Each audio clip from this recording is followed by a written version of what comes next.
Hello. In this video, I'd like to talk to you about a concept called the locus of control.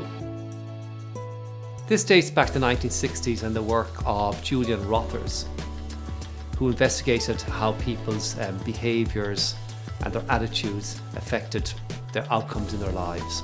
The theory is that for somebody who takes responsibility, who feels the locus of control is internal to themselves, that they're in control of their own destiny, that they're in control of their own lives, that person feels powerful, strong, capable, they raise their self-esteem, they take action, and so on.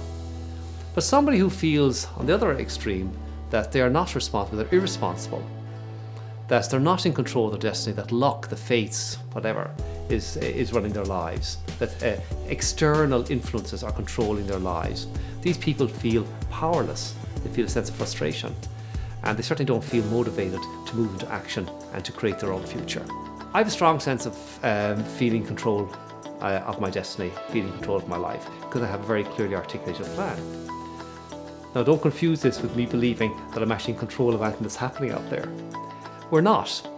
But here's the point. I have a feeling of being in control because I have a plan, because I articulate things a certain way to myself, because I attend to things a certain way. I believe I'm in control of my own destiny. I feel I'm in control of my own destiny.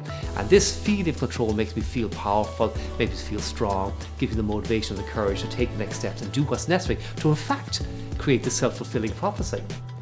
Conversely, for the person who doesn't feel that sense of control, they don't take the action, they don't take the steps, they don't do the things, and they don't get the outcomes that they desire. And I suppose they say, well, there you go. I'm not in control of my destiny, it's somebody out there or something out there or whatever that's ruining their lives. My favourite definition of success, which I quote all the time, is success is a progressive realisation of a predetermined, worthwhile personal goal. But measuring that success is critical. And let me just talk about a concept here for a moment that relates back to locus of control. If you have this picture of the ideal self, as you grow and develop, you have this picture of an ideal self, this picture of what you'd like to be, and your dreams and your aspirations change. If you have a plan, as you progress in life, you're ticking the boxes. You're saying, here's where I started, here's where I'm going, and I'm measuring this particular gap. There's a sense of being in control, a sense of, yes, I'm doing what's necessary for success, I'm being successful, I'm doing the things right now in the present moment. If, however, you're measuring the gap towards this sense of the ideal, this never-ending, this horizon that keeps moving away from us, then there's no sense of being in control. So if you don't have a plan, if, for example, you have aspirations and ideals and things that you would like to see happening, but they're not articulated clearly in a plan, they're out there in front of you. As you move forward, they keep moving away from you like the horizon, because as we develop and grow, our aspirations and dreams develop and grow.